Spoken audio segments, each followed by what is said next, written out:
Hello once again, everybody. Thank y'all for joining me. Today we're going to be going over Genesis 13 and 14. Now we're starting to get into the journeys of Abraham.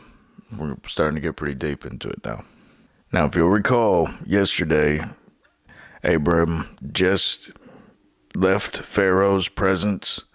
Pharaoh said all those plagues hit him, and he said, "Take your wife. You should have told me that was your wife."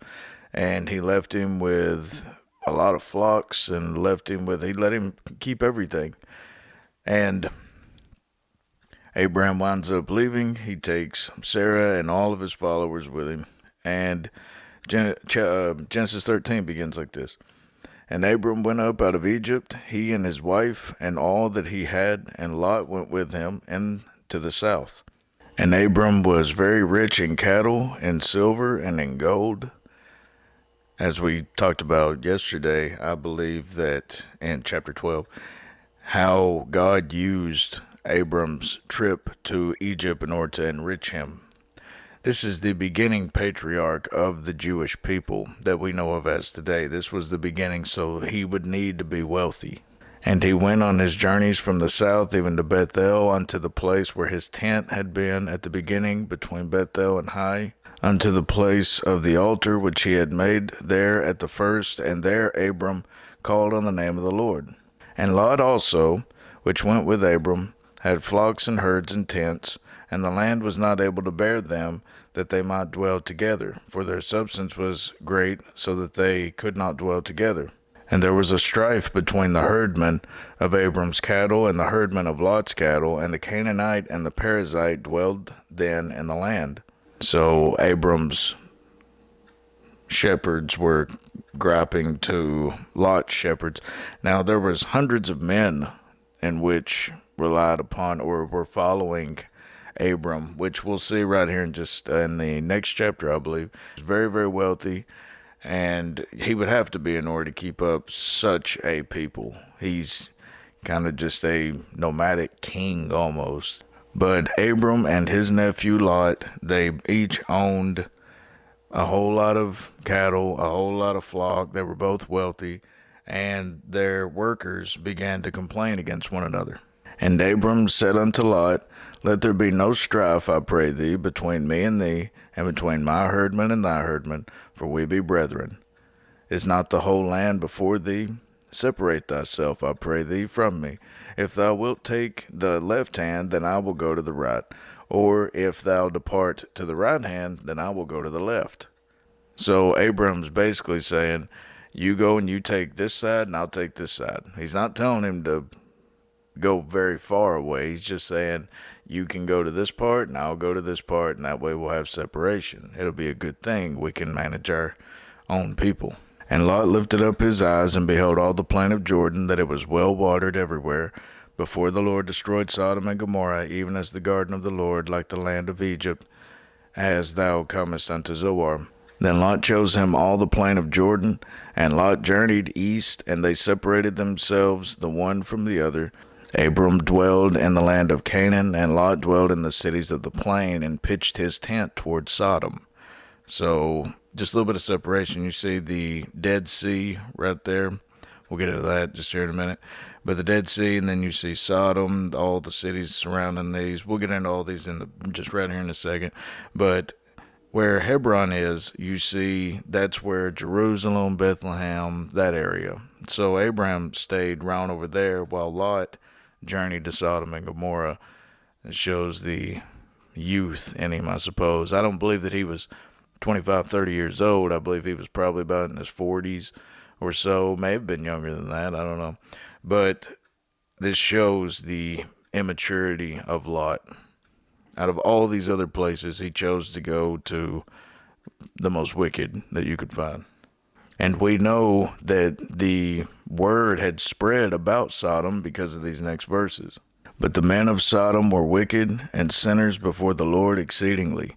So this was a known fact that these people were exceedingly wicked. They weren't just wicked. These were exceedingly wicked men and women. And the Lord said unto Abram, after that Lot was separated from him, Lift up now thine eyes. Notice, whenever Lot is separated from him, then the Lord tells him this. This goes back to whenever he first ordered Abram, separate thyself from thy family. Now God is speaking to Abram alone, and pretty much what I'm suspecting God would have told him from the very beginning of him entering into the land of Canaan. But now that Lot's not with him, God says this, And the Lord said unto Abram, after that Lot was separated from him, Lift up now thine eyes, and look from the place where thou art northward and southward and eastward and westward. For all the land which thou seest, to thee will I give it. To thee will I give it. He doesn't include Lot. He actually makes specific mention that now that Lot's separated, now you're going to receive it. For all the land which thou seest, to thee will I give it, and to thy seed forever. And I will make thy seed as the dust of the earth, so that if a man can number the dust of the earth, then shall thy seed also be numbered. Arise, walk through the land in the length of it, and in the breadth of it, for I will give it unto thee. Then Abram removed his tent, and came and dwelt in the plain of Mamre, which is in Hebron, and built there an altar unto the Lord. Chapter 14.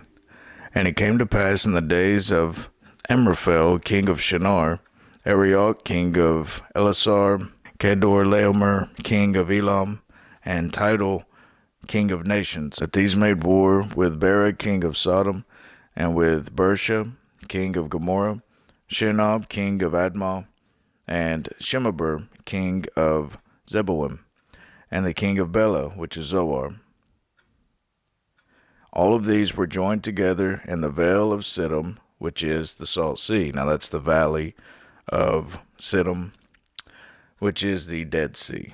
I got to looking up some facts about the Dead Sea, and it is one of the world's saltiest bodies of water, 9.6 times as salty as the ocean, almost 10 times saltier than the ocean, and has a thick density which makes swimming similar to floating. This salinity makes for a harsh environment in which plants and animals cannot flourish, hence its name. It is 997 feet deep, the deepest hypersaline lake in the world, which is, hypersaline is salt lake, salt water. But these 5 kings, Sodom's king, Gomorrah's king, and such, all of these were united, and they were being controlled by men from the north, from the land of Elam, Tidal, Shinar, and such, and they rebelled. 12 years they served Chedorlaomer, and in the 13th year they rebelled, so they served these kings for 12 years, but in the 13th year they rebelled against them. And in the 14th year came Chedorlaomer and the kings that were with him, and smote the Rephaim in Ashtaroth, Karnaim, and the Zuzims in Ham, and the Emims in Sheva, Kiriathaim. It amazes me how they just casually mention giants, how they killed giants, the Rephaim. The Hebrew word there is Rapha, meaning giant. And so they were killing giants even then. And the Horites in their Mount Seir unto El Paran, which is by the wilderness, and they returned and came to Emnishpat, which is Kadesh, and smote all the country of the Amalekites, and also the Amorites that dwelt in Hazazon Tamar. And there went out the king of Sodom, and the king of Gomorrah, and the king of Admah, and the king of Zebonim, and the king of Bela, the same as Zoar, and they joined battle with them in the valley of Siddim, with Chedorlaomer, the king of Elam, and with Tidal, king of nations, and Amraphel, king of Shinar, and Arioch, king of Ellasar, 4 kings with 5. So this was 4 northern kings fighting 5 in the south. And the valley of Siddim was full of slimepits, and the kings of Sodom and Gomorrah fled and fell there, and they that remained fled to the mountain. These slimepits, as we discussed previously, it was slime, but it was also asphalt. And apparently it was very dangerous to be around this area because you could fall into these slime pits. You could fall into through this asphalt.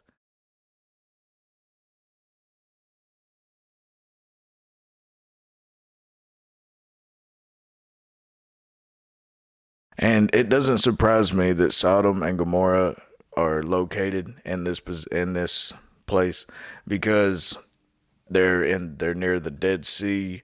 Their land is slimy and nasty, swamp like. Their morality is it crumbling all around them. It's just death, and then here they are still partying and raping and orgies, and they just they don't care. And it reminds me of what Jesus said, as in the days of Lot. He doesn't just say as in the days of Noah, but he says as in the days of Lot. Remember Lot's wife and such. So we're seeing how this depravity, it eats itself. And they took all the goods of Sodom and Gomorrah and all their victuals and went their way. Victuals is meat, prey, things that you kill and such, venison. And they took Lot, Abram's brother's son, who dwelt in Sodom, and his goods, and departed. And there came one that had escaped, and told Abram the Hebrew, for he dwelt in the plain of Mamre, the Amorite, brother of Eshcol, and brother of Aner, and these were confederate with Abram. So he's saying, okay, Abram, he's got an army, and this is what happened. You're kind of allied with people that I'm allied with, so he's running up to Abram and he's telling him this. And when Abram heard that his brother was taken captive, he armed his trained servants, born in his own house, 318, and pursued them unto Dan. This shows a couple of things about Abram. You can usually gather someone's personality from events like this. Abram had a readily trained army.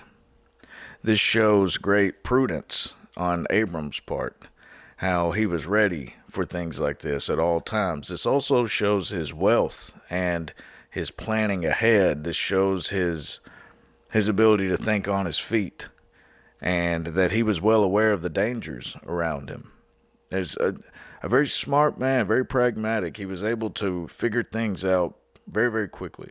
But having 318 men that you could gather readily, trained men for war, that's a lot of men. That's not counting their wives, their children. He had a lot of people with him, hundreds of people, if not thousands. And he divided himself against them, he and his servants, by night, and smote them, and pursued them unto Hobah, which is on the left hand of Damascus. Right, here's a good way to just summarize this.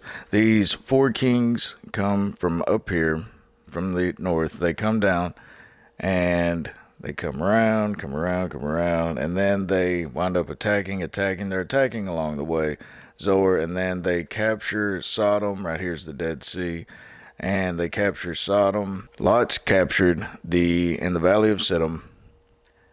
A survivor runs. Right after that, he tells Abram they take all of their captured up here, and all the way, Abram sets out in pursuit of Lot. So they're pursuing them along this way. You can tell by this yellow line. I don't know if y'all can see that, but this yellow line kind of represents Abram's movement. And they're pursuing them. They're fighting them. These men are running. Abram routs the kings and saves Lot at Dan. While I was doing a little bit of digging, the Israelis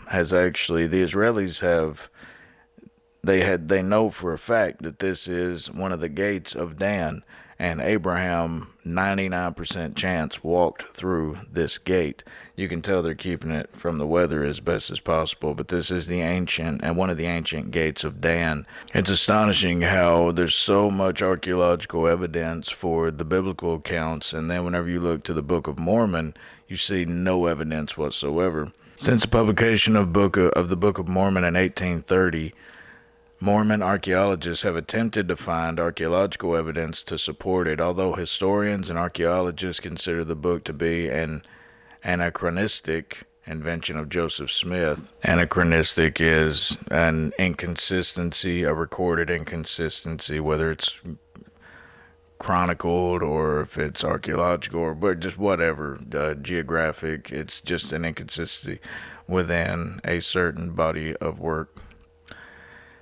Invention of Joseph Smith. Many members of the Church of Jesus Christ of Latter-day Saints and other denominations of the Latter-day Saint movement believe that it describes ancient historical events in the Americas. The Book of Mormon principally describes God's dealings with two civilizations in the Americas over the course of several hundred years. The book primarily deals with the Nephites and the Lamanites, who, it states, existed in the Americas from about 600 BC to about 400 AD.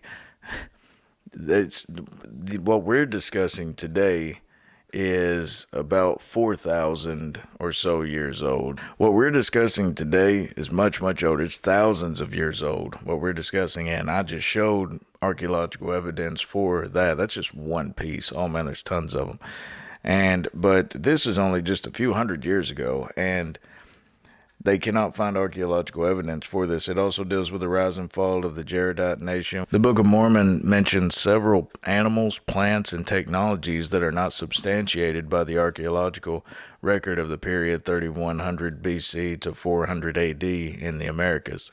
The front page summary for that same page sums it up very nicely. There is no archaeological evidence of the Jaredite people described in the Book of Mormon that is accepted by mainstream archaeologists. Nevertheless, some Mormon scholars believe that the Jaredites were the Olmec civilization, though archaeological evidence supporting this theory is disputed and circumstantial. Meaning, yeah, there was a civilization, but it's nothing like what Joseph Smith talked about. There are no coins with the name Jebusite, and there's no places with that name. They never do associate that name with anything, not even derivatives of that name, not even there's nothing to support the Book of Mormon, yet there is so much evidence to support the Bible that it's fascinating. It truly is. I mean, I love this because you can believe this book over every other. And he brought back all the goods, and also brought again his brother Lot, his nephew Lot, and his goods, and the women also, and the people. And the king of Sodom went out to meet him after his return from the slaughter of Chedorlaomer, and of the kings that were with him at the valley of Sheva, which is the king's dale. Now the king's dale is just valley, is what dale means. And Melchizedek. Now we're coming to a very important man.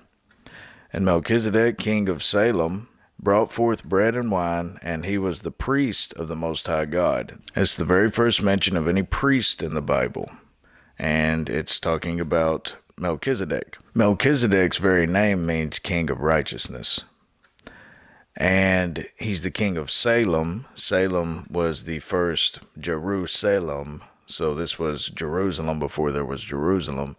So he was the king of righteousness, the king of Jerusalem. He brought forth bread and wine like Christ, and we're seeing it's just like at the Passover of Christ's time. It represents the body and blood of Christ. This is the first huge foretelling, just outright foretelling of Christ in the most obvious way. Hebrews 7 tells us about this Melchizedek. For this Melchizedek, king of Salem, priest of the Most High God, who met Abraham returning from the slaughter of the kings, and blessed him, to whom also Abraham gave a tenth part of all, first being by interpretation king of righteousness, and after that also king of Salem, which is king of peace. Without father, now notice, that's not a capital F. Okay, so being without father, without mother, without descent, having neither beginning of days nor end of life, but made like unto the Son of God, abideth a priest continually. This was a showing of Christ. Many people believe this was Jesus, the very first, but he was, veiled in a man named Melchizedek. It could have been. Others say, whenever I got to looking this up, others say it could have been an angel, and then they say it could have been Job, and one of the Old Testament saints. And then it got really bizarre how some were saying this may have been an alien from another planet. It goes off into fantasy land at that point. But this was obviously a very unique being, because having neither beginning of days nor end of life, but made like unto the Son of God, abideth a priest continually. And we now know that Jesus is our high priest. And this may have been just a foreshadowing of Christ to come. It probably was Christ. Having neither beginning of days nor end of life. those certain words you can read and then just skim over, and the depth of them passes right by you. But if you just take 1 second to ponder on having neither beginning of days nor end of life, that's eternal. That's scary almost, especially to us in whom all we know is time. Having neither beginning of days nor end of life just always has been. And we know that God is the only one that's always been. So I would say this is Christ. And Melchizedek blessed him and said, Blessed be Abram of the Most High God, possessor of heaven and earth, and blessed be the Most High God, which hath delivered thine enemies into thy hand. And he gave him tithes of all. Abram gave him tithes.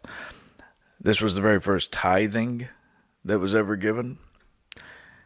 And we're also seeing how he didn't just bless Abraham. He blessed God as well. There has to be, if you'll look at what Christ did, the mediator between God and man, him being the fullness of the Godhead, being 100% God and 100% man in the same person, there's only one that can bring a unity between God and man since the fall. There's only one that can do that, and that's Christ. And he blessed God, and he blessed Abraham, and it's beautiful. I mean, really, just give it some thought, and this is really a very uplifting man to read about. And the king of Sodom said unto Abram, Give me the persons, and take the goods to thyself. And Abram said to the king of Sodom, I have lifted up mine hand unto the Lord, that the Most High God, the possessor of heaven and earth, that I will not take from a thread, even to a shoe latchet, not even a shoelace, and that I will not take anything that is thine, lest thou shouldest say, I have made Abram rich.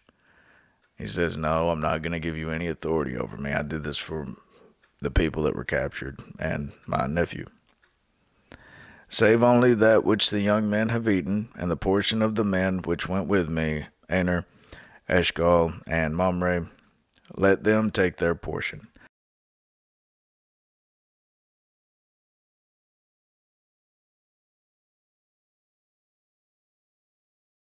And that concludes Genesis 14. I thank y'all for joining me, and Lord willing, I'll see y'all tomorrow. God peace be with you all. Amen.